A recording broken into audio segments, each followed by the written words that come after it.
want to give a shout out to our good friends at Blue Mics. If you've heard my voice on this show any time over the past year, including right now, you've been listening to Blue microphones.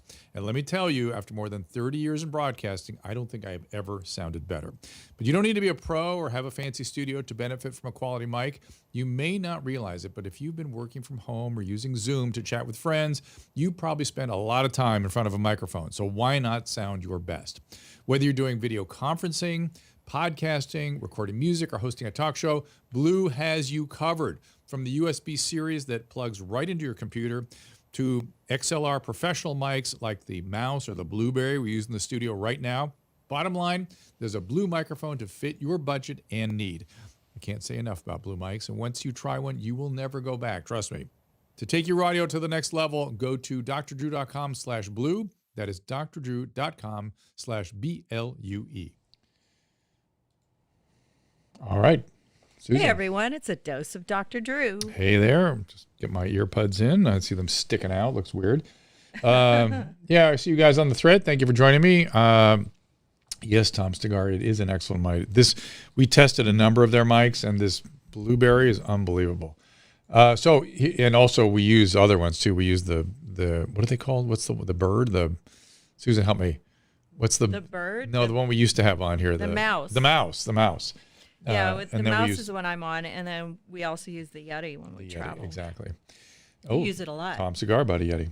So Tyrus is a little behind schedule. All right. So I don't know when he's coming, but we'll just have a little chat with our pals here at Restream. We've got CalebNation.com. You promoting Caleb? I am? No, Casey. Casey is. You want me to have your surgeon do temp phone ash? Well, tell me why. I'd be happy to talk to a surgeon. It's no problem, but tell me why. I want to scroll through a thread that Corolla brought to my attention today and get your guys' reaction to it. Okay. And including you, Susan. How do you do it? I'm just going to read it to you. It's off of Twitter. Oh, you don't want me to pull up the Twitter? It's a guy at Zuby Music. I don't know if you want to put that as a full screen or not, but you could. At Zuby Music. Zubie. Zuby. At Zuby Music. And if you go down, you'll find... Can't spell. Okay, hold on. You find 20 things I've learned or had confirmed about humanity during the pandemic. Okay. It's very interesting. Let me copy this. Corolla brought it to my attention. HPV bumps for March. You can use Aldera cream. That works pretty well. The question, I give an answer. Aldera works pretty well. That's pretty funny. You got him? How about anal warts? Same thing. Those can spread a little further, and sometimes you need to have those zapped off. I was kidding. Okay, so where do you want to go? 20 things I've learned, July 5th. 20 things I've learned or had confirmed. Just click on Zuby maybe first. Zuby? Yeah. Zooby-dooby-doo? Yeah. And go to July 5th. Okay. I don't want to see this him guy's cute. Him deadlifting. He's very smart. He's a British guy. Oh, here it is. You actually retweeted it. I did retweet it. Okay. Because Corolla brought it to my attention, and I really thought it was very, very interesting. Because there's so many things he says here that people are reacting to it now, saying that he's the best Twitter thread ever. That's according to Terry Kaufman.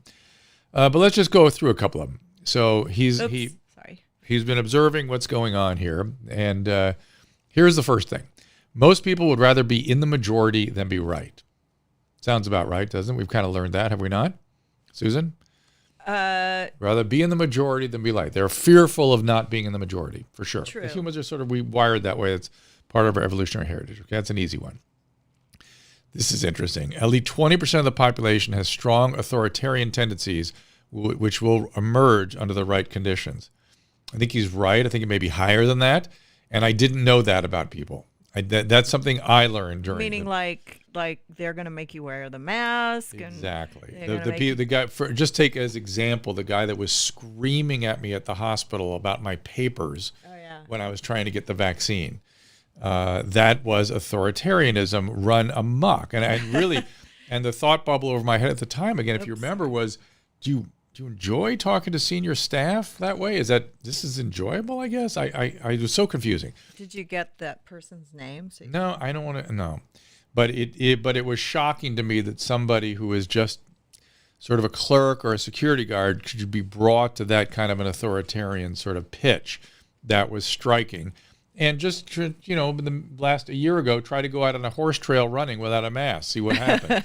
You'll run into people that have authoritarian tendencies. Or the lady that told you had to have an N95 in Germany just to walk 3 feet across the room. Don't we know that Germany has an authoritarian history? I guess Germany doesn't chat, but it's an international problem. So correct. It's really interesting. They're just better at it in All Germany. right, so here we go. So now number 3, fear of death is only rivaled by fear of social disapproval, and the latter could be stronger. Interesting. I'm not sure it's 100%, but it's an interesting observation. He's certainly on to something there, right? We agree? Yeah. Here's number 4 is something I didn't know before the pandemic. I think this is very. I want to read these to Tyrus too when he comes in here. I'll pick the ones. I hope he comes. Yeah, I'm going to pick the ones that are really good here. So what did I say? Number 4. Propaganda is just as effective in the modern day as it was 100 years ago. Access to limitless information has not made the average person any wiser. Isn't that crazy? Did you know that? I didn't know that propaganda. I always thought of that as a weird 20th century anachronism, and now here it is in full blossom. And then when you really look back at the Egyptian times, they had the same thing. So there's something about humans that they're prone to waves of propaganda and to sort of falling sway to them. So that number 4, I did not know that was true. Number 5, anything and everything can and will be politicized by the media, government, and those who trust them. All right, that happened. Number 6, many politicians and large corporations will gladly sacrifice human lives if it is conducive to their political and financial aspirations. Wow. Probably true. Most people believe government acts in their best interest, even many who are vocal critics of the government.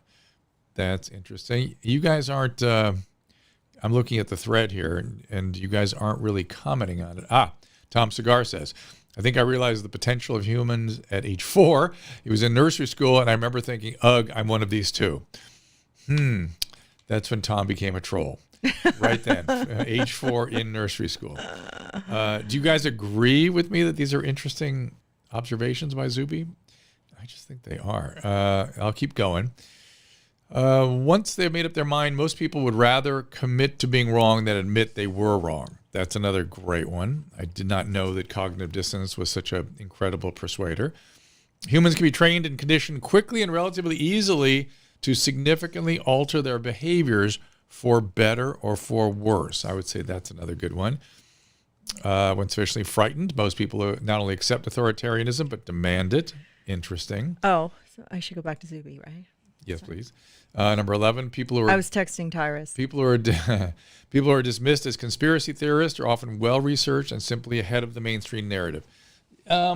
Yes, if somebody's ahead of the mainstream narrative and well-researched, they are going to be dismissed initially, but there also are crackballs out there, with conspiracy theories. So yeah, but I mean, 11's a little bit dangerous. What about Zelenko? He's sort of a conspiracy theorist. 11's a little bit dangerous because you shouldn't therefore say every conspiracy theorist is a well-researched person that's ahead of the curve. I don't like that. What about Steve Kirsch?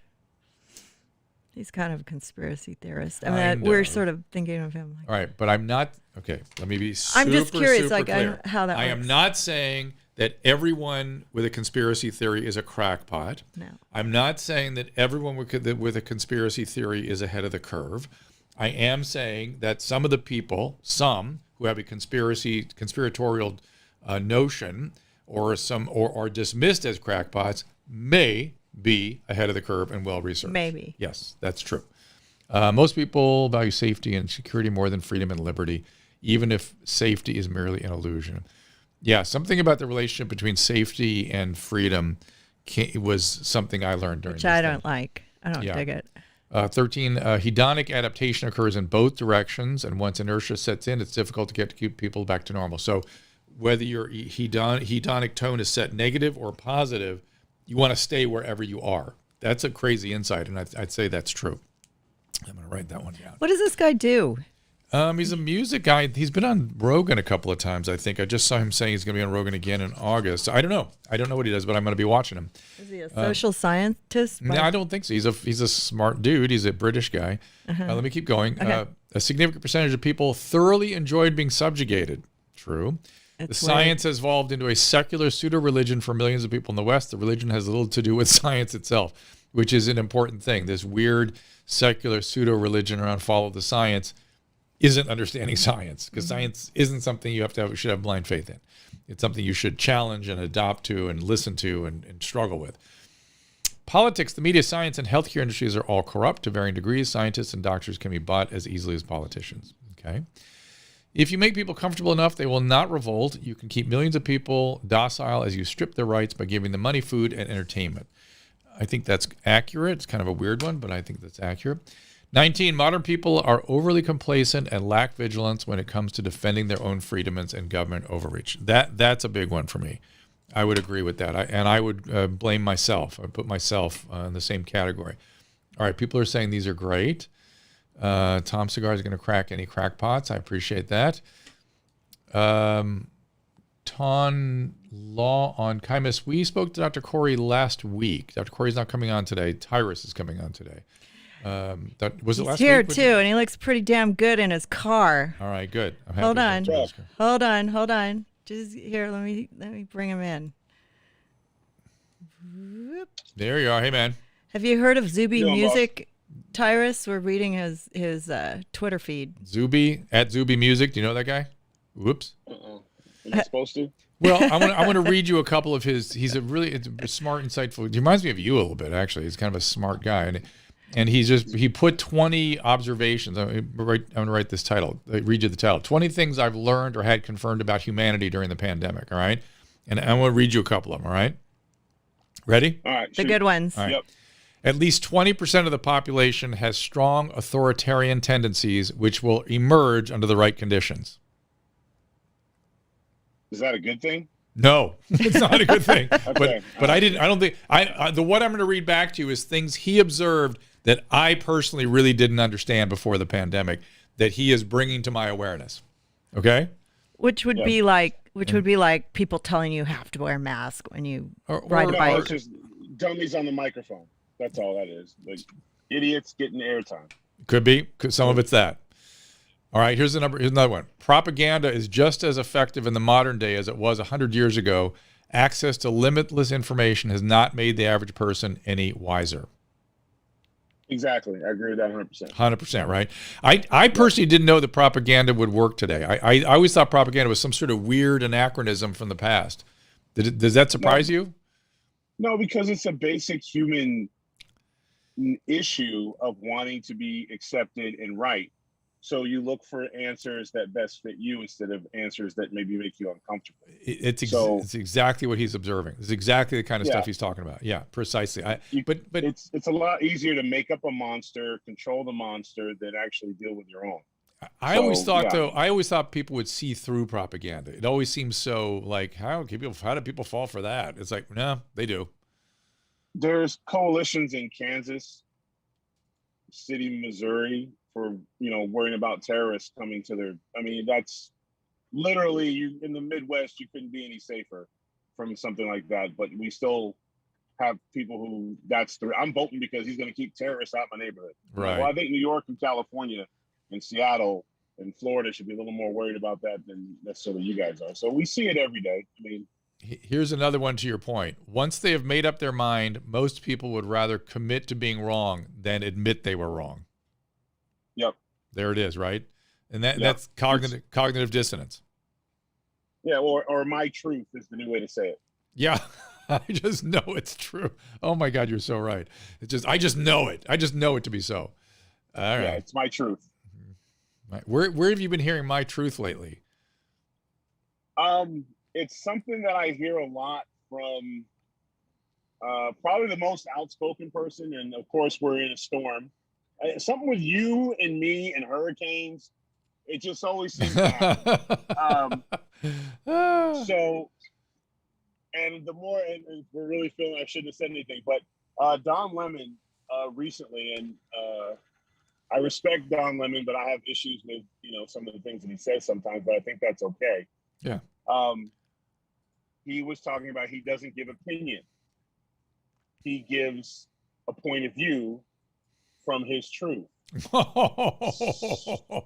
got to write that down. So I immediately thought of my 7-year-old and my 9-year-old when they tell me how they see it. Right. From their truth. Not lying, Daddy. I didn't know. So you can't hold me responsible for anything I do because it's coming from a place of truth. Wow. It's literally the greatest I'm not accountable for anything I say statement I've ever heard. It's brilliant in its ignorance, and it's really tough to argue. But yeah, because point of view and opinion is the same thing. Yeah, that's right. So there's that. But opinion is just the explication of point of view, right? Yes, Doc. And right. I'd like to thank the University of Kearney, Nebraska, for helping me figure that out. It's not just famous for being the campus in terms of endearment. Yeah. Great movie. I dare anyone to watch it and not cry. But it's funny because I'm actually glad we're talking again, because I need to start talking to more white people about not taking this anymore. You guys got to fight. You have to fight. And the way the climate is the way you're being attacked, it's the same tactics of the Jim Crow era. It's just being thrown on white Americans, especially white men. Older, successful white men are under attack because it's easy, it's convenient, and you guys don't fight back. Well, don't fight back. And they have, I will tell you, as an older white man, you may not have noticed, that where they get you is going, if you bring that up and say, look, this is just bigotry under a different umbrella, and they go, yeah, it is. About time you paid your price. We've been dealing with this for a long time. How's that feel? Well, last time I checked, nobody's 425 years old. Well, this is the other part that I find interesting. So a friend of mine was talking the other night. I was having dinner with them, and he was saying, we did this and we did that, and was talking about all the horrible transgressions of the previous 150 years ago, all the way back to 1619, all the horrible, horrible things that were done. No argument. But the we part, it kept striking me. I'm like, my family got here in 1910, and they were running away from the same thing. They were having pogroms and Bolsheviks, and there was, murders and genocides. The Ukrainian genocide followed immediately. And I thought, so is it true that by coming to a new country and accepting citizenship, you become responsible for everything that country has ever done? So if I want to move to France, I'm responsible for Louis XIV, Louis XVI, Napoleon, just because I say I'm a citizen of this country? Is that the argument? If you abide by that thing where people's point of view, where they rather be in bed with being wrong than saying, hey, I'm not as informed as I think I am. Yeah. Here's a perfect. This is what really pissed me off, and I don't understand why people don't see this. Telling somebody because you're born white, you're an oppressor and you're a bad person is the same thing as telling me because I'm born black, I'm gonna commit crimes, not raise my children, and I'm gonna be a bad citizen. Right.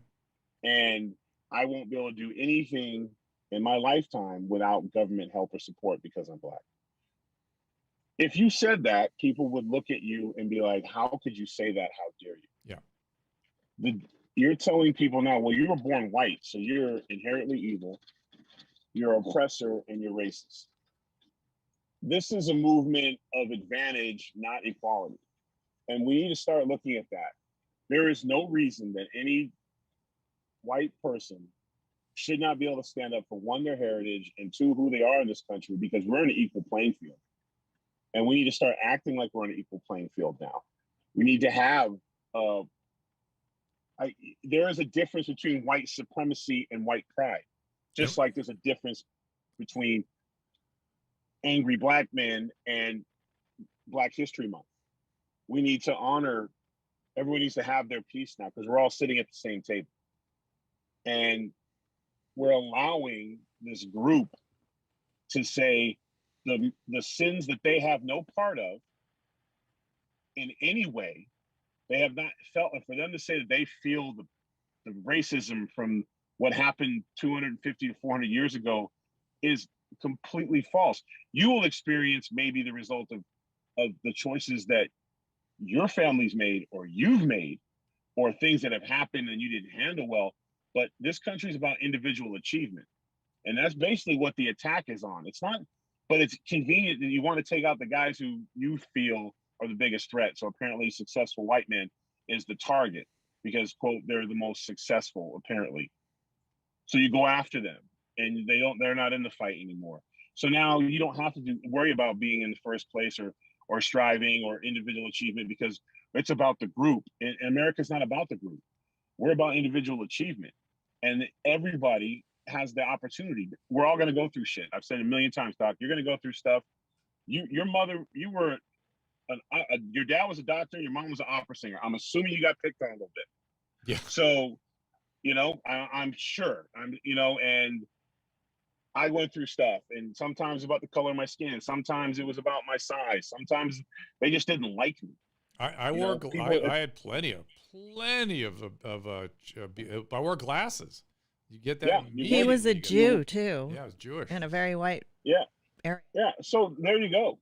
So the same difference would be if we had Jewish people coming on social media and saying, hey, it's not fair that Germans are allowed in this country because of what they did to my people. And they're all guilty because they're from Germany. And there were people really like that. A lot of Jews think that way. There were a lot of people. No, people from a certain generation had that. Yes. Susan's dad fought in the South Pacific, and he had a weird thing about Japanese people or anybody. He was racist. But they were directly involved in the conflict. Right. So they might have felt a certain kind of way from it, and we get that, and you can understand that, and you can talk about that. But when you have no connection, if I'm on here going, the Tuskegee Airmen, they were treated so wrongly, and I'm so upset, and I want reparations, and I want this for how they were treated. I had no dog in that fight. And if you ask those families of those brave men who got the chance to fly for their country, if any one of them would have said, no, I'm not going to risk my life for a country who at the time treated them like second-class citizens, even with the uniform on, they were spit on. That's right. And they put the damn uniform on. And that's the point. Uh-oh. I think the hurricane kicked into the high gear. We're getting something very weird on the screen here. He left the building. Yeah. So it's very interesting. Yeah, he's just getting onto something here. My dad was a racist though, Drew. Yeah, but he wasn't racist. But he was racist because he had bad life experiences. But I was ignorant because I didn't hate anybody. I was a kid, but I did have racist parents. I've said it before that we need. I think your mom was probably more than he. They were ignorant. They were just. But the racism. There you are. I had an ignorant grandfather. Yeah. I mean, a racist grandfather. He Yeah. called me and my brother Charlie. Because we were yellow.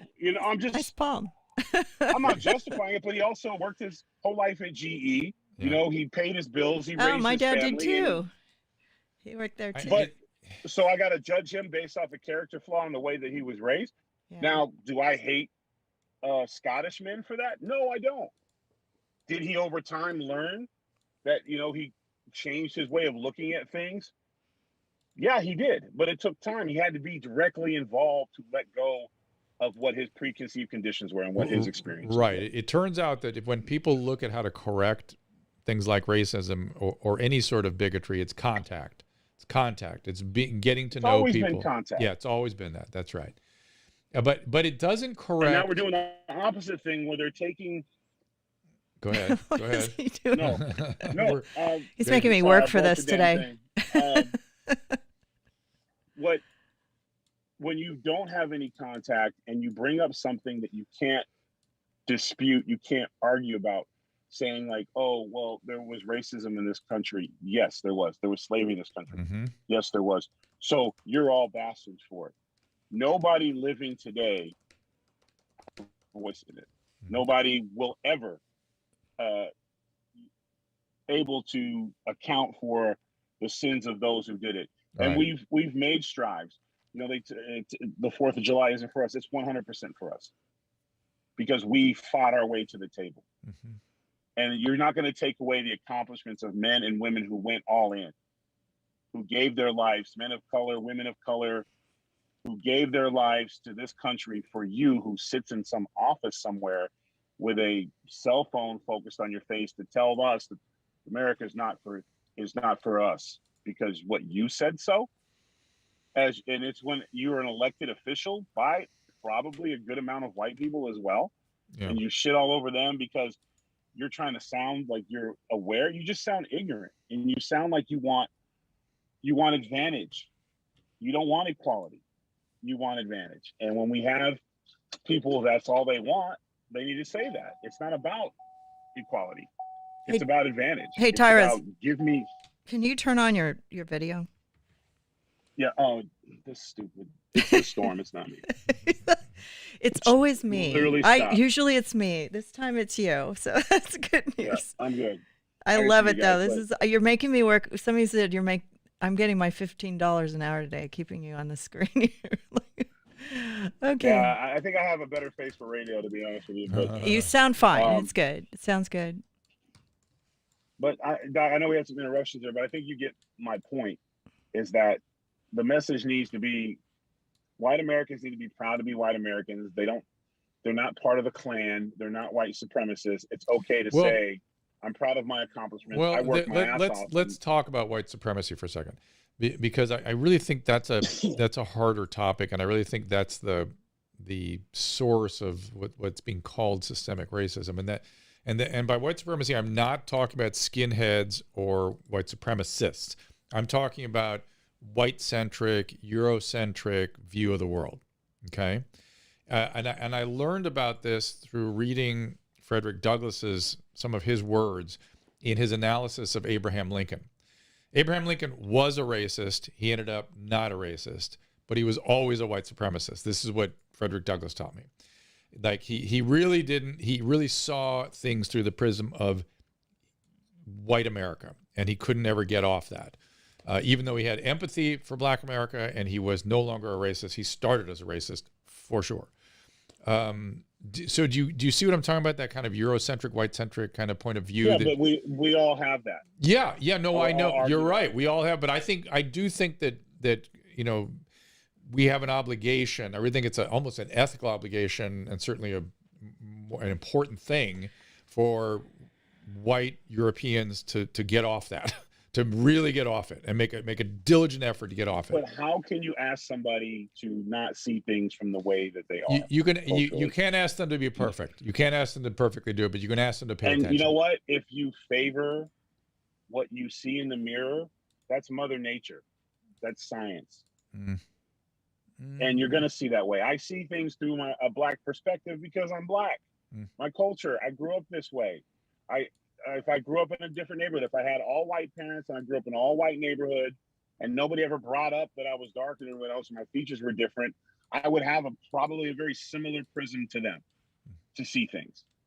And we've seen that. We do see that. We see that.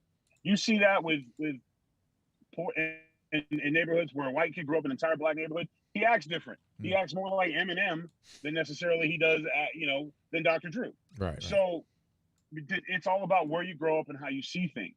Coming from a place, if you grew up where your mom and dad were home every night and you went to a good school and you didn't have a lot of the same adversities as other kids with lower incomes come, that's not your fault. And you shouldn't apologize for that because that makes no sense. You cannot control. It's literally a lottery. We all come out in this world. Somebody smacks us on the ass and says, here's your situation, kid. Some of us are born in the best situations. Some of us in horrible situations. But I guarantee that everyone has someone who's got a little bit worse than them. And it's just what we do to get out of there. Some of it is on you. You have to be powerful enough to get out of it. And for those that can't, you hope that there's ones who look back to help the ones get where they do. And that's what this country is about. But you're going to have it. You're going to feel a certain way. You're going to look a certain way. And it's okay, because when we act like it's not okay, that's what lets the negatives back in. That's what lets the ignorant back in. That's what the propaganda comes back in. You know, you go to some poor young kid goes to a basketball game and he loves Michael Jordan. He's got a Michael Jordan jersey on and he's cheering his ass off and he's loving the game. And then a group of black guys look at him and go, "What the fuck you doing here? Get out of here, white boy. You shouldn't be here. You don't belong here. You know, you were born a racist and oppressor. Why are you at this NBA game? You should give your ticket to some person of color." That guy who's been humiliated and decimated then gets a thing going, "Hey, this is why the brotherhood works. This is why us against them." It's always those situations that cause people, bad experiences cause people to feel a certain way. Yeah. We cannot change that, but we need to be able to talk about it. You cannot punish a white man or a black woman or an Asian man or woman for feeling a certain way based off their life experiences. But if we can't talk about it, if we can't throw it in the air, if you have things like things not to say to black people at work, are you kidding me? Like what? We're children. We can't handle it. There's Dr. Drew has a little list of things he can't ask Tyrus because he, you know, and that goes into the whole government has to raise us because we can't. That's that polite racism crap. The answer is very simple. We just have to talk. When we have bad human beings, we understand as individual, because painting the picture that there's this big white monster in the room in this country is wrong. There's a big green monster. If you have money, of course, in this country, you're going to have a lot of things easier for you. The court systems are better for you. Lawyers are better for you.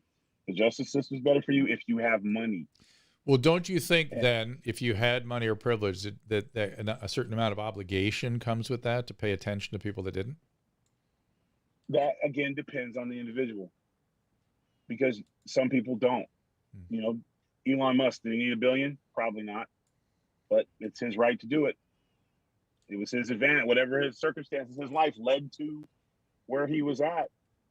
Some people will. You know, that's the beauty of America. There are people who will dedicate their lives to the betterment of another. You chose to become a doctor, not for the title, I'm Dr. Drew. You wanted to help people. Right. I was selfish. I wanted to be a football player and on TV and wrestle. That's what I wanted to. That was what my individual achievements were. Did it inspire some people on the way? I'd like to think so, but my goal was never like, I'm going to become a wrestler and then help other kids become wrestler. I was selfish in my goal. I was chasing my dream, and I wasn't concerned with I was competing against other people for my spot.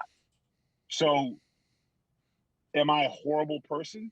No, this was just but luckily for me, we have Dr. Drews out there, and we have other Americans who want to give back to the community and want to help people and dedicate their life to medicine and things like that. And that's phenomenal. And you're a better type of person than I, because I only thought about what I wanted to do and chase my glory.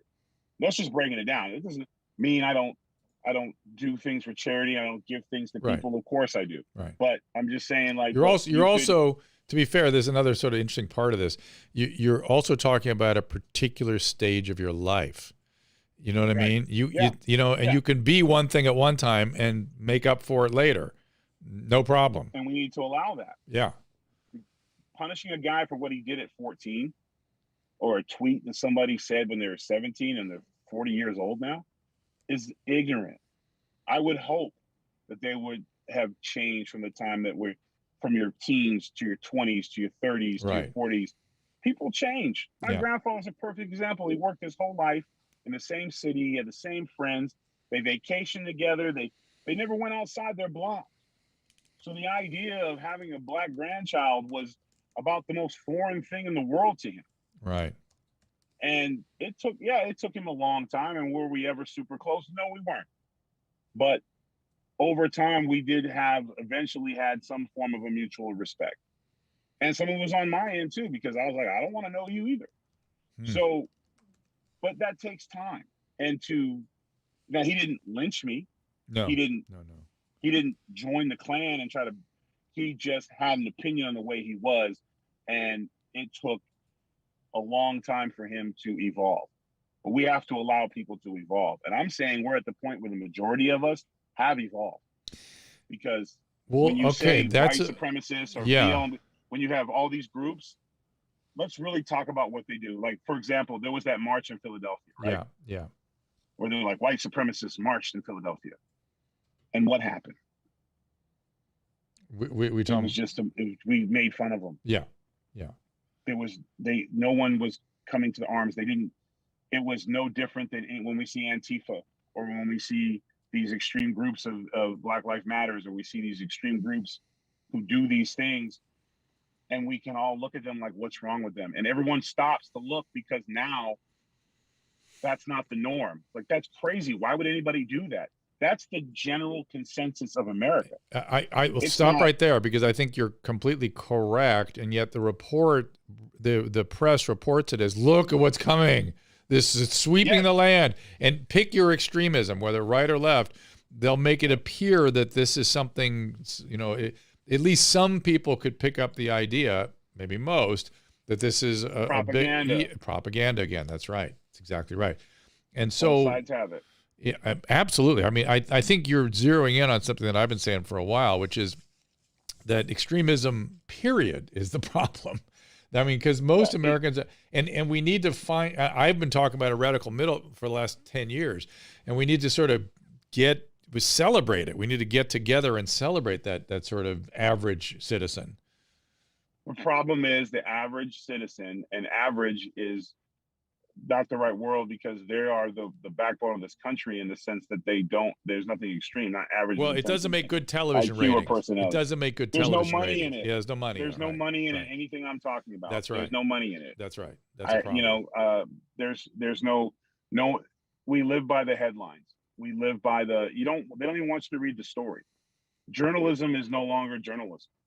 Guys don't look for, it's not Robert De Niro and Dustin Hoffman chasing down a story with pencils and papers. It's literally what's on Twitter today. Yeah. Ooh, let's go with this. This is getting the most likes. Let's go with this. And trying to get dirt on somebody instead of tell the story. Or even worse, the reporters become the story. I think that probably, Jim Acosta was a guy that had been doing news for years. And I always thought he was a guy who just did the news, and I had some respect for him. But then he got into this personal beef with Trump, to the point where he wrote a book to profit from it. And I'm like, you are now part of the story. Mm-hmm. You are the same. There's no difference in what you're doing as a lawyer who's literally feeding defendants to a criminal. Like you're not fulfilling your obligation or your oath to be a reporter. You are now a entertainer, right, who's trying to sell. And they're rewarded for it. They get shows for it. It's Walter Cronkite couldn't get a job today. No. Oh my God. Are you kidding? For 100 reasons. Old white guy. Just start with that. That would be. Yeah. And then what's your feeling on this? How disgusted are you by this story? Like, wait a minute. You're just going to reading the news. Yeah. You're going to read the news in a monotone. What? Are you kidding? That's the way it is. That's the way it was. Yeah. Until next time. Yeah. But it's just where we're at right now, because we're so damn safe in this country right now that we can make shit up, and everyone goes, and then they'll put a coalition together, and it's a con, and then they'll want to put, you got to pay someone to come. Now they're going to start. I can't wait for this. And I think I might even want to jump in on this one, to where they'll pay me to go to schools and talk to them about how hard it is being Black, opposed to my time as an Asian man, or my brief stint in the summer as Czechoslovakian. Like, it's just ridiculous that we see government programs for this, and teachers we're going to teach you how horrible this country was and is, and how you're doomed because you don't have my ideology. And it's the new con, creating problems that aren't there. Ideology never helps humanity. Whenever you see ideology take over, it doesn't help humans. You need objectivity. You need pragmatism. That's what helps people. Not, whoops, what happened to Tyrus, Susan? Oh, I'm there. No, she's made you shrink on my seat. Oh, okay. Not me. Maybe we switched the angles. Did you turn your camera off again, sweetness? No, it's not that. I told someone that I'm doing an interview right now, and they keep calling. So, no respect. She feeling okay? But everything's okay. Yeah. Good. Camera turned off again. He's in the middle of a hurricane, for Christ's sake. What do you No, say? it's all right. It's just somebody's calling. It's not the hurricane. It just literally keeps. We Ugh. can we can hear I you. digress. You know, I'm not. That's I okay. say all this from a small of my truck where I hide because I'm not the king of my castle. Um, so You I know can what? talk tough on the radio and TV, but how is it for your kids in school? Like, I don't know what age your kids are. I can't remember, but are they, uh, are the 7 and 9. are the people in your schools starting to, fight against it? I know in the school that my kids went to, it would have been very controversial to. Well, To fight I against have it. first graders and I have third graders. So, although I guess critical race theory is, I guess, being at least attempted to be taught in third grade, but my kids go to school in Florida and Louisiana, and that's just not going down. Yeah. So, and they go to private schools. Does that So, does it mean that you can't they can't dress up like Indians at Thanksgiving and do learn about Indians? And I'm very well, Well, confused the by word, that. the here's the word, thing. Times change, yeah. and my kids are more interested in dressing up like Super Saiyans and But I mean, like the schools would unicorns. teach about the So, pilgrims, and No, Susan. as far I as I don't know, even know they what it do. is. Yes, You would they not just hear. You would not anymore hear the weird fantasy that we were taught. Yeah. You would hear about indigenous people. You would hear yeah, about, Native Americans. yes. You would hear about You would Getting still pandemic. hear slaughtered. about how they came together for Thanksgiving and they helped the white man survive the winters Exactly. Exactly. until we turned our back on them and introduced them to smallpox, alcohol, and traded real estate for shiny beads.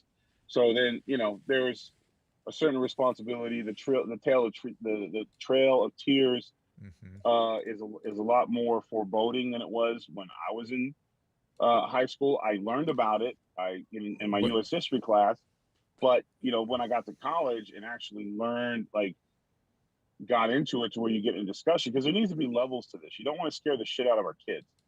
You need to let them learn about history through the guidance of adults, of educators, which that in itself is a whole other issue. Mhm. But when you get to the point of cognitive thought, when I say when you can question things, and that age is usually around, I would say, like 16 and up is when you really start going, Right. what's this and you can actually handle. I think most young students can handle rougher stuff. And then the whole point of college used to be, before it was going to college for safe boxes and getting on TV to say a lot, that's when you challenge things and you had classes on, you learned about the horribleness of the Holocaust, and you take a class on religion to understand why Muslims and Christians have been going at it forever. And that would be a great time for a critical race theory class in that situation, hmm to where I want to learn more about this. And it's critical race theory, which means it's an idea. So, which should mean it should be open to debate and questioning and researching and challenging. Mhm. That's the awesome, and my teaching blood is flowing right now. That's the awesomeness of a subject. hmm But when you're teaching it to a third grader, that and look around you, little Tyrus, see all the white people around you, they're bad, and they try to do these things. Now go out to recess. Like, No, I'm enjoy not your sharing my friends. milk. Enjoy your friends. Yeah. Hey, can I have your milk? No, you can't, oppressor. Like, but you told me I could trade you. I'm not making no deals with evil white men. That shit will happen in the It's true. schoolyard because kids take things literally. That's why you don't take a 5-year-old to a horror movie. But that's You don't do it. that's what black people were complaining about before, because that's how white people are. Why now we're reversing it? Right. It's like a It's about advantage. But it's not black people. It's these individuals who happen to be black who are on the microphone. Just like every time you have some idiot right-wing person who happens to be white, but the more important thing is that they're a moron and a con man who will say anything for attention. And unfortunately, they want to group everybody together. And I hate that. And I always go back to what Geraldo Rivera says. When he was a kid and there was a crime in New York, his father would say the same thing: please don't be Puerto Rican. That's all he cared about was because we're all going to get blamed for this one individual. Right. And I feel like in this time we are getting to the point where we can focus on the character of the individual opposed to the group that they just happen to have the same skin tone as. And I think some people are afraid of that because, one, you can't profit from it. Two, it really puts the words accountability in the lap of the individual. And when you're a narcissist, and we have a lot of narcissists, especially in the pandemic, yes, we do. That is the worst thing for them, is being accountable for their actions and the things that they say. Although here's some good news, which is I feel like the reason I feel like our system is so flexible and adaptive that the founding documents and principles were so solid that I feel like we can breathe our way through this. We can find our way through it. It's not as though we're going to unravel because of it. I feel like, our diversity is our strength. There's so much opportunity for us to get something good out of all the stuff we're going through right now. Doc, I'm not a doctor, but I can prescribe the cure for this in literally one sentence. One sentence, Doc. I'm listening. You want to take a break from all this? Turn off your TV and your social media for 1 week. Yeah. 7 days. Yeah. Go 7 days without it. And look how nice the world is. Look how friendly people are. Yes, you're right. Look at your neighborhood. You might even get to know the person you're with. Yep. You might find out your kids actually are talented. Yep. Turn off. No, I'm serious. It's true. We went on vacation. Agree. I know exactly what you're saying. Yeah, we were on vacation, and it 3 weeks. And by the way, looking back at this country and looking at other countries' experiences, that was helpful for me too, because there was a certain amount of insanity over there too that was ridiculous. Put a text out. I'm off the phone and social media for 7 days. See you soon. Yep. And watch how much you're like, what are those morons talking about? Oh, there was just an earthquake, and I think I felt it earlier. Yeah, I heard it. The dogs barked too, because the side of the house is a little shakier than the others. A lot. Well, shakier. I guess you would still need to have your phone for an emergency, but it's your fault, Tyrus. Every time now you're bringing hurricanes and earthquakes. Not hurricane.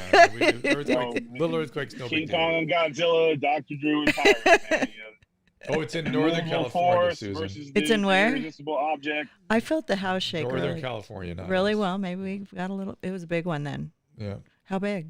6.2. Ooh, that's big. Yeah, it's big. That's not small. Somebody said 4.8. I did not miss the earthquake. No. Yeah, so we can feel it. So what years did you live out here? I lived in California from the time I was 7 till I went off to college. Until I went off to Nebraska County at I was 19 and a half. And that was Pasadena, right? Most of it. Yeah, Altadena. We lived everywhere. Summerlin, Tahunga, Pasadena, Scoville, Altadena. Like, we lived all through the valley. So we just moved around a lot.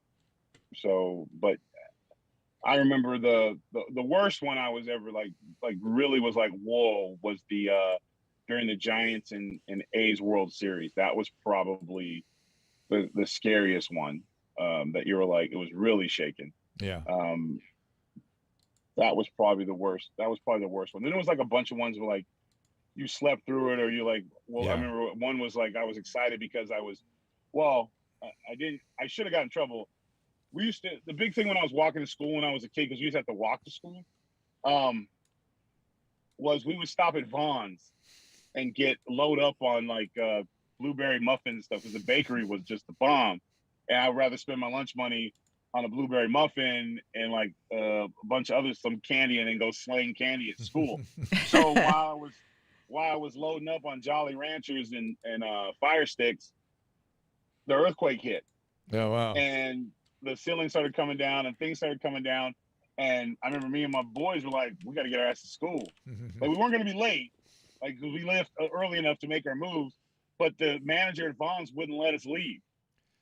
This was back when people were responsible adults and caring about their community. He literally said, "Nope, you need to call your parents to have them come pick you up. I can't, if an earthquake happened, I can't in good faith let you guys leave this building because I don't know what the outside looks like." Well, And Mom was and the like, big "Sir, I'm gonna get murdered. I'm supposed to go straight to school. Like, please, just let us go. We're fine." But we had to wait, and then the cool part was we didn't have to go to school that day, so we got the day off. And I'll tell you the scary part about the I guess that was when that World Series was underway in Candlestick Park, is that it was in Candlestick Park, which just essentially fell apart during the quake. Yes. Yeah. The Yeah, I remember original there was Candlestick that Park. great picture of the baseball player carrying the kid to safety. So which is worse for you, hurricanes or earthquakes? Oh, hurricanes by far, just Yeah, because I it's think. never ending. Or once the earthquake's over, it's over. You know, you might have a few tremors, but you're not, and depending, again, in California, we're lucky because we're a desert for the most part. So it's not like you're gonna have extreme flooding afterwards, Yeah. Right. or torrential downpours of rain, or the levee breaks, and although that could happen in an earthquake with a dam and things like that. But it's just water always is worse to me Yeah, I think so because too. it just doesn't go away. You can't. There is no relief from it, other than getting evacuated from the area. Then you got to come back to the cleanup, and water just ruins everything. I just feel it just when I think about it, it just ugh, there's nothing worse than being flooded, in my opinion. Than just dealing with the ground shaking for a little bit. Dr. Yo on our Restream chat here put up his website. I just went over to his YouTube site rather, and a lot of preoccupation with O2 delivery there, old Yo.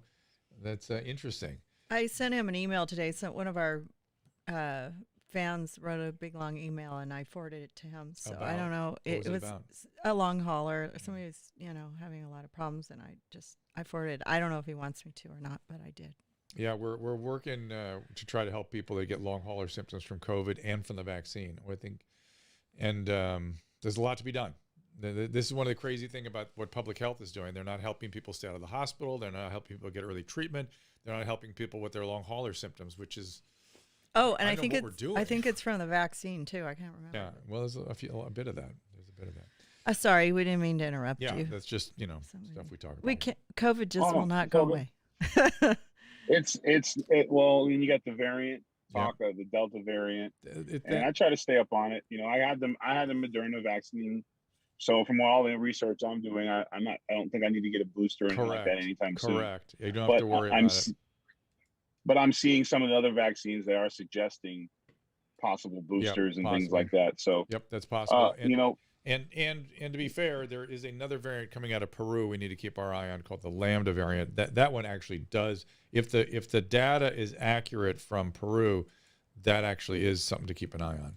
If that bears out to be true. And we knew this. We knew that it was not going away, that this was going to be like the cold and the flu.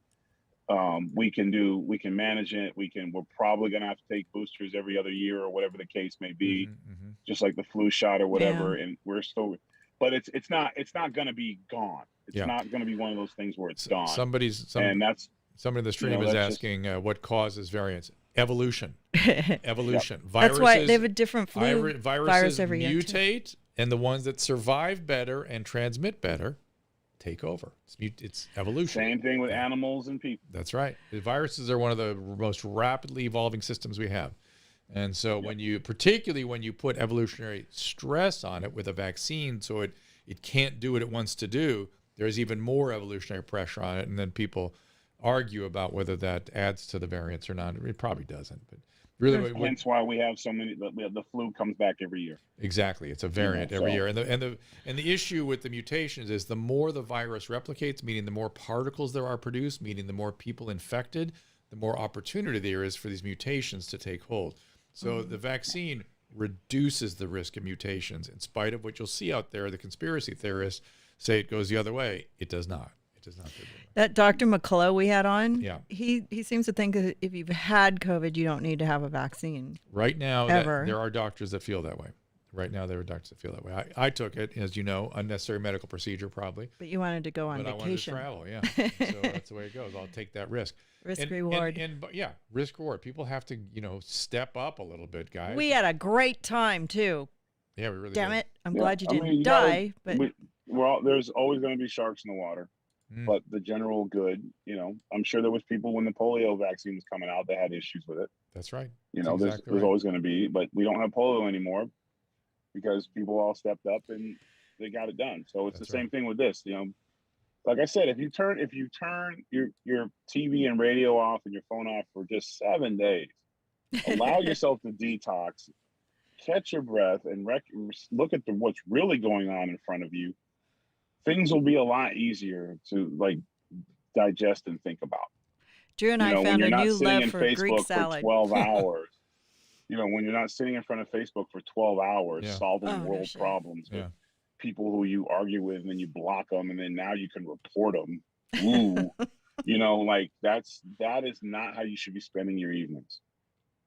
You're not fighting the good fight. You're not changing any circumstance. What you're doing is you're retarding your own growth as a person, and you're creating just a bubble of just ignorance.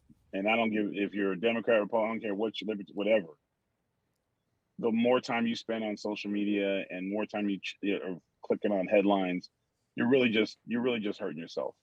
There's a responsible, healthy way to get information, and you also have to be able to. You should challenge yourself to have a different source. Watch everything, and then you can kind of figure it out. Yeah, I want to go back to add Zuby and read one of his last comments here in his 20 observations. This is number 19. Modern people are overly complacent and lack vigilance when it comes to defending their own freedom from government overreach.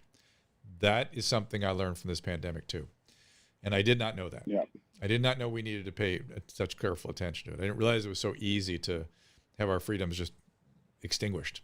Pretty crazy. Well, we started that party when 9/11 happened. Yeah. Where, we dropped, literally you could spy on anybody. Yeah.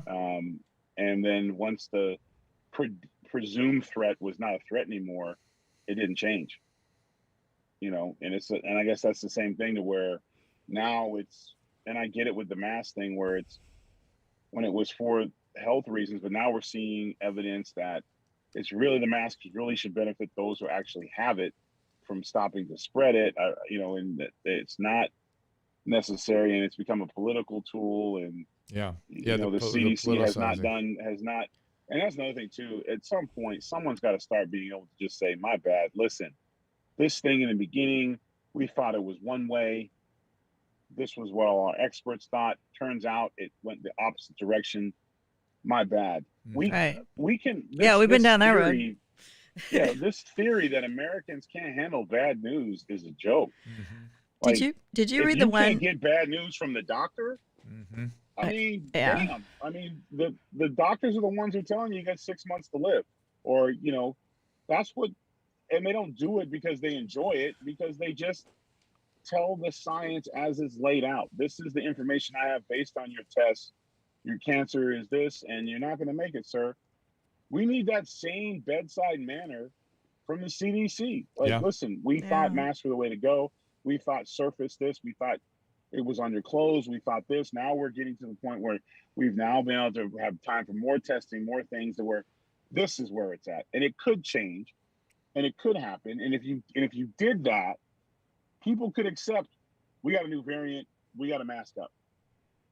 But instead, you created so much confusion and became political stars, and we have doctors throwing out first pitches and all this kind of stuff and becoming American heroes while in the middle of people being sick and dying. Just was a bad move. Sometimes you got to say no to the camera and just stay in the damn lab. But it's hard for, when you go back to a country that's based on individual achievement, we're going to have things like this, unfortunately. Yeah, it's been an extraordinary experience, I got to say, all the way around. Well, Susan, any last questions or comments for old Tyrus? Did you see the one that said, if you make people comfortable enough, they will not revolt? You can keep millions docile as you strip their rights by giving them money, food, and entertainment. I That's like communism. No, that's our welfare system. That's you But shouldn't be. I always felt, and listen, this is coming from a person who had government peanut butter and crackers as a child as a staple. So, and I don't think anyone should be on it longer than 5 years. Yeah. I don't think it should be permanency. You shouldn't want to live off the government. That's why I'm a Republican. Small government. Help the ones who need it, but don't create a whole society that depends on it. Right. Well, that's communism. No, it's also a good way to control a group. It's controlling. Yeah. You know, if and I used to hate the fact that the happiest people would be on the 1st and the 15th, and I used to hate that when I would hear that in my neighborhood. Oh, it's the 15th. Somebody got their check today. You know, and it's like, no, go get your own check. You know, and then there's going to be people like, well, you know, everyone's this, that. I understand that. And that's why those things are in place for individuals who need it. I actually have to take this call for a second. It's the hospital that I have to go to tomorrow. Oh, no. So, Doc, get back to the hospital, Doc. Get off TV. That's my point. And with that, I'm gonna go get in the gym and be a little less fat right now. That's what I'm gonna do. That sounds good. I can play an ad. Right. Yeah, I can play an ad, and we can come back after that. But Tyrus, thank you so much. Okay, guys, thank you so much. I didn't know this. This is a few minutes early. Keep being you, Doc. Don't change for nobody. We'll be back after the break. Okay, perfect. Bye. Okay, I'm back. Oh. So I'm aware we're set for tomorrow.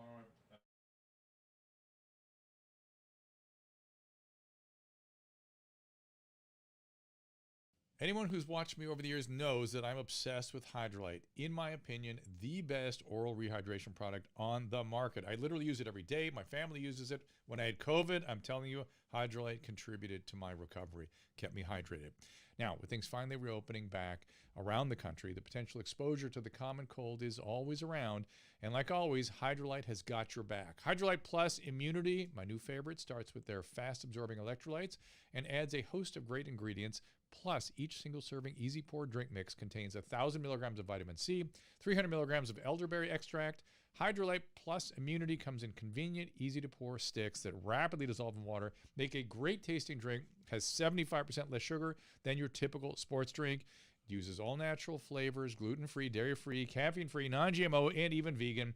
Hydrolyte Plus Immunity is also now available in ready-to-drink bottles at the Walmart next to the pharmacy, or as always, you can find it by visiting hydrolyte.com/Dr. Drew. Again, that is HYDRALYTE.com/DRDREW. Be sure to use the code Dr. Drew 25 for a special discount.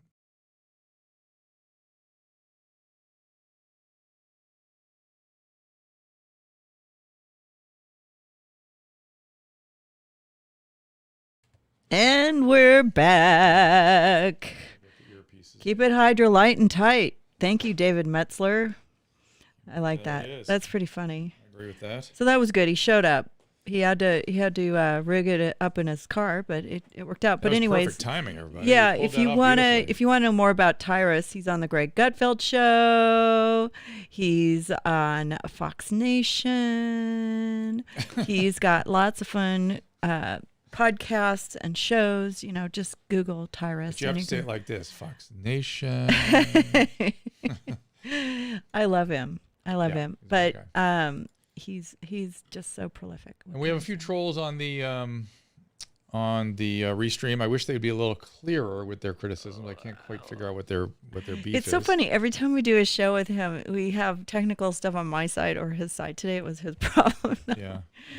It's all right. Whatever. It's political Thursday. We're gonna. We are either in storms or earthquakes when we get him on the show, so it's good. But you guys are really good listeners. What is a troll? New Tamp phone, Ash. It's like, what is pornography? You know it when you see it. Let's see. I'll tell you. It's coming off of Twitch, Casey. Where's Tom when we need him? Tom's there. Let's see. Let me go back. He's protecting you. Let me go back and see if I can find some of the stuff. Somebody call you a right-wing. Yeah, they were sort of weirdly saying. Well, we like the Gutfeld show. Sorry about that, but we do because it's funny. Because we like. And a lot of people Tyrus. like it, Yeah. and we like Greg, and we like Kat, and I know it's on Fox, but sorry. It is what it is. And you know what? It's better than CNN right now. So Let me see if I can find. Let's see. So and Drew worked on CNN. So Richard Kepler off looks like Periscope. Like there's still a Periscope yeah. thing. It's a Periscope person. Yeah. What did he say? He's saying, I don't really get what he's saying. That's my problem. I wish they would be a little clearer so we can actually. Well, New Temp Phone Ash said, I wanted to thank you, Doctor and Susan. I appreciate you. Thank you. And C. John Edit liked the Midnight Gospel, which was a great project. We got to get Duncan Trussell back in here. I know. You have to get in touch with him. He doesn't respond to me. Okay, I'll work on that. That's your job. But we have Monica Gandhi coming on Monday. Great. So you're happy about that. I'm so happy to talk to her. We'll do our medical show on Monday because you have something on Tuesday. Follow her on Twitter. Her tweets have been great lately.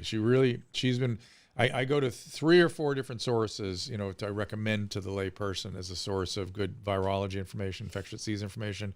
She has absolutely become one of them. Monica Gandhi, Gandhi. What's up, Susan? You're saying? And I'm working on, what's that? There's a big AccuWeather problem that Joe just sent. He said, happening now, traffic advisory. Avoid the major Deegan Expressway with the VO 179 due to severe flooding. Oh. It's flooding in New York. Oh. Yeah. Oh, the upper west side is Deegan Express. I don't know which one that is. I don't know what that is either. But yeah, don't go on the roads if you're in New York right now. And C Flipper on Twitch is saying, "Is this real?" It's real. Yeah. No, it's a dream. Wake up. And Carol says it is a good idea to have physical before the vaccine if you have sensitivity to medication. I mean, it's a good idea. You may not need physical so much as doctor's direction and supervision. I think that's a reasonable thing. So Thursday we have Eliza Blue, and I'm trying to get Alex Berenson too, because he usually comes home for like 5 minutes and then he leaves. So I'm going to try to double book on Thursday. Next Thursday we're talking Political Thursday. And do we have something tomorrow? We have Dr. Yo on Sunday studio. And Yo, I think he's left the thread here, but we have dinner reservations. Yeah, now, he's still here. All right, Yo, there he is. Oh, I didn't mean to block you, Yo. Sorry. Yo, we got good dinner set up for Sunday night, so that'll be fun. After the show. We should get Andrew Santini back in here, too. We need to get him, how he's doing with his long hauler stuff. He has a long hauler? He did, remember? A little bit. Not bad. And Anthony Brown is in the house here talking about Squaresville, where he's finding more and more to enjoy every day. Okay, guys. What is it? Somebody said, can you get your lives? Oh, God, you guys are all chatting it up. Get your live streams on like Fridays and call live stream advice from my mommy jeans and Dr. Jean. Friday. They want Tom and Christina in here. We might be able to get Christina. That's going to be hard. Yeah, it's hard to get Tom. Tom's traveling a lot now. You might get Christina because she can't get around. Yeah, I guess she could just use her phone and. Italian. I'll ask her. I don't know. She's raising 2 kids with 1 leg, so it's kind of hard. 2 kids, 1 leg. All right. She's got a little scooter though. I know. Remember when Paulina had that? I do. It's crazy. Paulina did a parkour in her senior year at Barnard and broke her foot, and then she was hopping down the stairs to hand her paper in, and she broke the other ankle. So I had to fly out there, and then we had to get her a little scooter, and she had to scoot around the school and barely could walk through the March graduation. Definitely sitting. I did not know about the whole standing crew, and we certainly did not know about the gargoyle crew. But there's going to be some very interesting YMH merch coming your way. With really? Gargoyles on the edge of a toilet. Very clever stuff. Ew. Very clever stuff. All right, so let's kind of wrap things up here. We're just sort of But you guys are fun. Yeah, and it's been fun to talk to everyone today. I love listening. If you guys want me to have Tyrus back, let me know, because I really like having him, and I miss the weekly show with him. He's got a very clear, interesting point of view, and I like hearing it. That's all. And I think we all should look for clear and interesting viewpoints. And by the way, if you have people you want to recommend to come on the stream, I am looking for all. I don't want extremists of any type, but I'm looking for opinions of all types. So please, what I've been doing lately is essentially just putting people in that don't have any other place to go. Like I want to get, what's her name? Naomi Wolf back, because she's been silenced everywhere. Easy. She's a smart woman with some interesting ideas. So I want to get her back in here. You give want a her chance as on well. Political Thursday I don't care. Wherever you have room for her, I think. or Medical No, Monday? there'll be no Alex Jones. Thank you. No, nothing like that. No. Everybody on Twitter was having fun today, or on Twitch. And then Tom figured out how to chat before the show, and it comes through on my restream. So, which is weird. I don't know why that's connected to the restream when we're not even streaming, but he figured that out. So if you get on early, you can chat with Tom Cigars. Let's see. And then also, if you want to join drdrew.locals.com, Okay. we'll keep the conversation Also, going. check out Rumble if you can. We may well be. Well, able this I can't. Restream doesn't work with Rumble, but Caleb can do the Ask Dr. Drew on Rumbles. And if we have a show that's censored, we can upload it on Rumble. So if you want to know how weird the world is, Chris, hold up your meatloaf. So let's see what you're making. So. Oops. What? There's Rumble. Is that Rumble? Interesting. I did that by accident. Shit. Now I lost the restream. Sorry. All right, we got to wrap it up anyway. So let's get going here. Are we going to live stream on Locals? Yes, LG Health, I will. I'm going to go for a run after this. So I'm not sure if it's going to be tonight, but I will start to do more. I'll try to do more of that. Oh, yeah, and Wiz Chris wants to offer you the tiebacks for the curtains as well. Oh, yeah. Terry sent me a note today, the designer from Calico Corners from Hell. Yes, go ahead. She said, I said, she goes, here's this ribbon or whatever that I want to show you. And I said, that looks expensive. And she goes, oh, it is expensive. I said, well, I was kind of hoping to not have to pay any money for this. Yeah. And that was the last she said to me. I said, the guy that installed the curtains said they had extra fabric that they could make self. Did you tell her that? Yes. Okay. I'm telling you, Drew, it would be another $300 or something. And I'm just like, I'll just like, I mean, Michelle can come and get some rope and tie it back. I don't give a crap. Chris is really wanting to make those tiebacks for us. Well, I will take you up on it if they don't come through, but I really don't want to spend money on this, I know. But I'll show you the curtains and, he's going to put a cup hook in the wall and then put grommets and some little, fabric that matches the drapes just so we can pull it back and look out the window. And she wanted to use this like super fancy trim, which I learned from the pillows that I had made that $80 a yard for trim is BS and it's ugly. Anyways, I'm sorry about all the movement and the screens today, but Tyrus was very very fidgety and moving around. So, but we did it. We got him on, even though he forgot about it or whatever. All right. Yes, David, they are ripping us off. And for March, yes, Aldara. But I love the drapes. The drapes look really good. They're beautiful. We'll take a picture, put them on Locals so you can see them. All right. Well, Wiz Chris wants to be there. It does help. Yeah, I can't work with designers. I have a problem, but I can't make drapes. My drape lady moved to Hawaii, and she was amazing. She never ripped me off. She was awesome. But this is the last set of drapes I'm going to do. I'm going to do electronic shades from now on. Interesting. I like them better. Interesting. Okay, is that good? Me ranting at the end of every show is just such a treat for everybody. Somebody just said you're better than Nadav at being the disembodied voice that I speak to. So that's kind of fun. Why? Because I'm not talking about what comes out of my butthole. No, that was Annie. That wasn't Nadav. Different. So is the gargoyle on the toilet Annie? You're going to have to wait for this great artwork. It's amazing. It was, who made it? Was it? I can't say anything about it. I've already over spoken. Oh. So. Well, we have to promote it. We will. Do we get a piece of it? Yeah, let's get it up here. I like selling stuff on the show. I think there's still Rational Revolution cups left. I think so. I love that iconography. I just can't get. I think it's so bright, so perfect for the air it is. That is so perfect. We need to buy one for today's world. Yeah, I mean, let's buy one for your birthday. That is what we need, everybody. A rational revolution. Oh my God.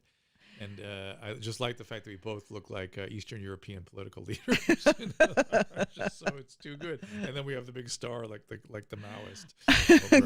It's too great. It's too great. Well, check out the latest episode of Dr. Drew After Dark. It's still me and the Booth Boys. And lots of interesting things happening with those gentlemen. We'll catch you up on all kinds of stuff. So Yeah. be patient. That's a show that. I'm going to do it really quick though because it ended up being my banner on YouTube. So there it is. Oh yeah, there we go. We're on episode 122, The Sound of Coming with the Booth Boys. Is that is that episode? I've done 122 episodes with Yes. I'm Amazing. going to flash it again. I got in trouble from an Adobe. He said the thumbnail on YouTube was this and take it down. I was like, shoot. I don't like getting chided by him. Thanks, Michelle. All right, let's wrap it up. And we'll see you tomorrow about what, early or later? 3? Oh, I won't be no, here. No, we're not doing a show tomorrow. Oh, no show tomorrow? No, We're I gonna don't. go- we're I gonna don't go have anything planned. Sunday, I'm then. just doing Tuesday, Wednesday, Thursday, or 3-day a week, and then also we do have an episode on Sunday. So we're gonna be talking. We're gonna have Dr. Yo here in the hizzy. Great. So we're gonna have We're gonna be hugs in person. We're with gonna have Dr. Yo. hugs and no masks. Oh, less lambda takes hold between now and then. All right, we'll see you on Sunday. We have a time for that show? I don't know what. Well, we're having do- dinner after, so like At 6. I don't know, Dinner's maybe at like 6. So let's say like 4 o'clock. 4 o'clock. Yeah, Yeah, we'll 4 do it then. That'll be good. All right, it's like 4 o'clock. I don't know. Well, let's ask Dr. Yu. Is he still on the stream here? And don't forget to check out the Adam and Drew show. You can put that up there? That's the only thing I have to lead out with this show today. That has been an interesting show for a while now. I do recommend it. I think we're doing a good job there because it's not your usual fare. As usual, Adam makes things interesting that might not otherwise be interesting. So it's kind of fun. All right, cheers. See you on Sunday. Ciao.